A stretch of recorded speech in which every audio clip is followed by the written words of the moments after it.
민주당 얘기인데요. 86 송영길 대 97 박주민. 그리고 제목엔 칸이 부족해서 제가 뺐지만 그리고 정봉주까지 하도록 하겠습니다. 아시겠지만 이제 민주당 서울시장 후보 등록을 한 분들입니다. 모두 6명인데 86 이른바 86그룹의 가장 좌장으로 얘기됐죠. 송영길 전 대표와 97 90년대생의 90년대 학번의 70년대생 박주민 의원 등이 이제 출마를 선언을 했습니다.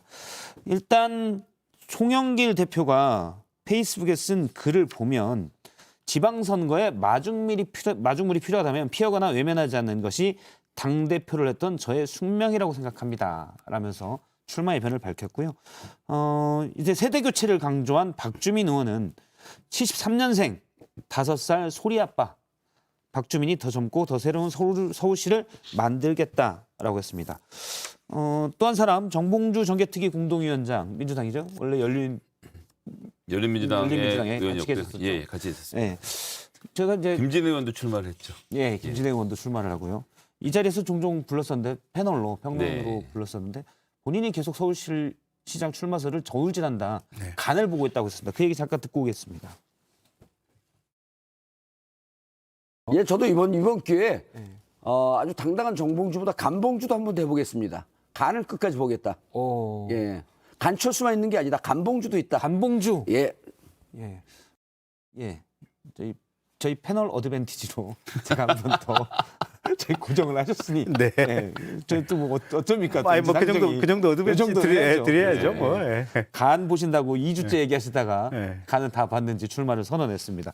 자, 민주당 서울시장 경선 예측을 해본다면 누가 이길 것 같습니까? 일단 간봉주 의원 말씀하셨으니까 네. 얘기 짧게 하고 한때 이번 같이 서울시장 계셨으니까. 출마를 했다가 그 당시에 소위 말하는 이제 성추행 의혹 벌어지면서 많은 고통의 시간을 겪었는데 대법원 무죄 판결까지 받고 예. 깨끗해졌는데 이미 그러고 나니까 BBK부터 시작해서 한 10년 넘게 정치를 할 시간들을 놓친 그 안타까움이 지금 정봉주에게 배어 있는 게 아닌가.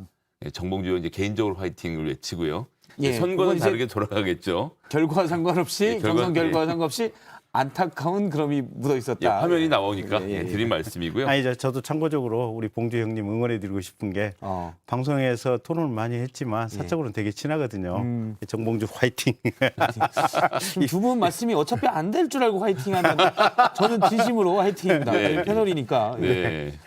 이 송영길 전 대표 지금 박주민 의원 그리고 이제 김진애 의원도 요즘 여론조사 돌리면 한 5% 나옵니다. 예. 그래서 이제 일단은 전 경선을 좀 해봤으면 좋겠어요. 그러니까 무슨 얘기냐면 지금 민주당이 갖고 있는 가장 큰 문제는 그래서 오세훈의 서울시가 뭘 잘못하고 있는데 대해서 아무도 얘기를 안 해요. 그러니까 그걸 알아야지. 지금 최근에 나온 여론조사들 보면 서울에서 이번 정부 잘했으면 좋겠어가 굉장히 좀 다른 시도에 비해서 높거든요. 그리고 거기다 오세훈을 더 붙이면 더 높아집니다. 그러면 오세훈의 시정이 뭐가 잘못됐는지를 설명하는 절차가 있어야 되는데 예. 지금까지는 86이 어쩌고 97이 어쩌고 막 이런 쪽으로 논쟁으로 벌어지면서 이런 기회를 놓쳤어요. 그래서 좀 후보들끼리 얘기를 좀 했으면 좋겠다라는 말씀 먼저 드리고 싶습니다. 예. 근데 이게 오세훈의 서울시정을 논할 수가 없는 게 박원순 전 시장께서 이제 지난번에 아주 특수한 상황이 생겼었고 오세훈 시장은 재보궐로 임명이 이제 선출이 돼서 딱 1년밖에 안 됐거든요. 예. 근데 서울시 의회 같은 경우는 95%가 지금 민주당 의원이잖아요, 보면.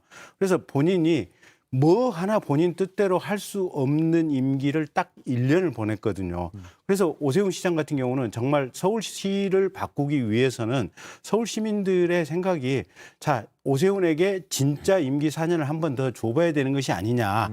이런 생각들이 조금 더 강하게 있지 않나 이렇게 봅니다. 근데 이제 제가 서울시 의원들 얘기를 좀 들어보고 하면요. 오세훈 씨가 그렇게 열심히 잘한대요. 뭘 도와드릴까요? 이제 이런 자세를 낮춰서 또 이제 재개발이나 이런 문제에 대해서 서울시 의원들이 서울시에 마냥 반대를 할 수는 없거든요. 네. 그래서 예를 들자면 잠실 5단지 재개발부터 시작해서 여러 가지 일들을 하고 있어요. 지금 안 하고 있는 상태가 아니기 때문에 저는 지금까지 나온 방향, 예를 들면 서울시 한강의 스카이라인을 바꾸겠다는 정책을 포함한 여러 가지 오세훈 시장의 정책에 대해서 어떤 입장들을 민주당이 내놓을 것인지 그리고 이거랑 또 상관없이 전세 임대차 보호 3법이라든지 종부세 등에 대해서 서울 시민들의 민심을 달랠 건지 아니면 전국적으로 볼 건지 이런 데 대한 민주당의 대책이 나오면 이걸 가지고 좀 논박하는 자리가 만들어지는 게 중요하지 않나 싶어요. 근데 좀 전제를 잘 한대요. 이렇게 또 얘기해 버리시니까. 그러니까 뭐 민주당에서도 애매하겠네요. 지지하는 오세훈 시장.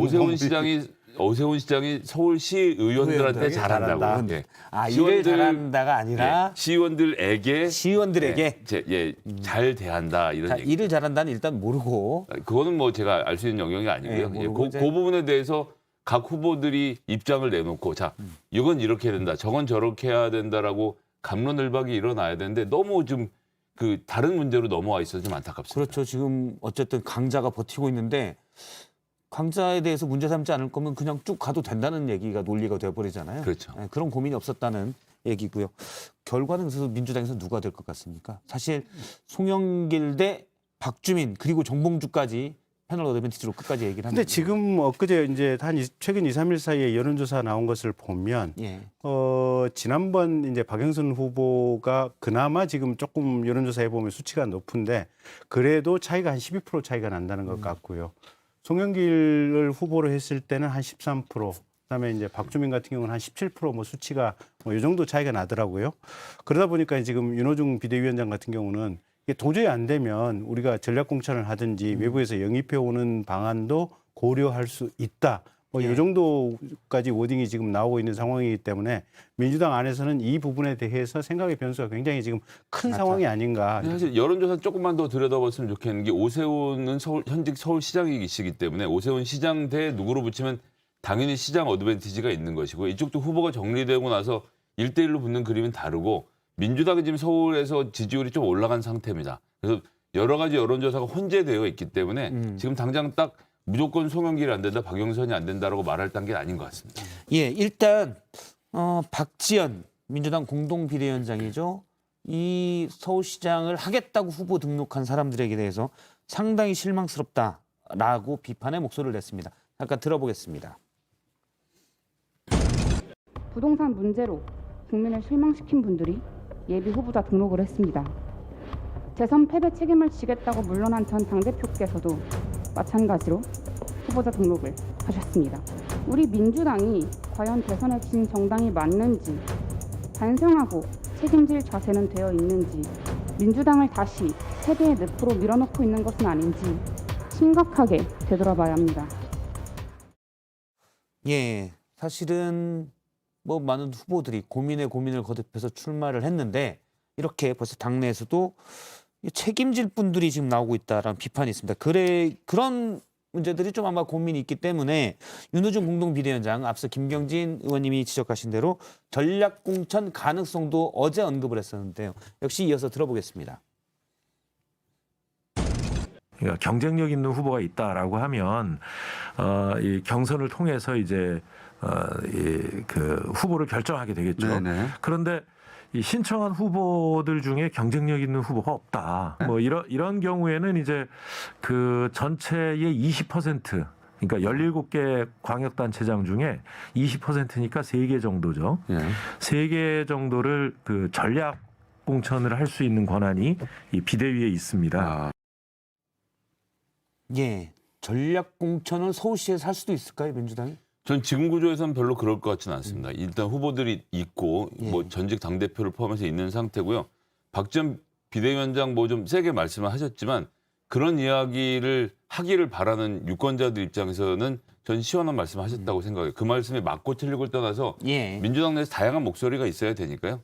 그렇기 때문에 지금 당장 서울시가 전략 공천을 간다 이렇게 전혀 볼 수 없고 조금 전에 말씀드린 대로 후보 간의 치열한 공방이 일단 먼저 당내 경선이 이루어져야 되지 않느냐 이런 입장입니다. 서울시에 지금 오세훈 서울시에 뭐가 문제이고 그렇죠. 그러면 본인이 어떻게 대안을 마련할 것인가에 대한 공방이 필요하다는 지금 아무도 그런 얘기를 안 했어요. 예. 두고 봐야죠.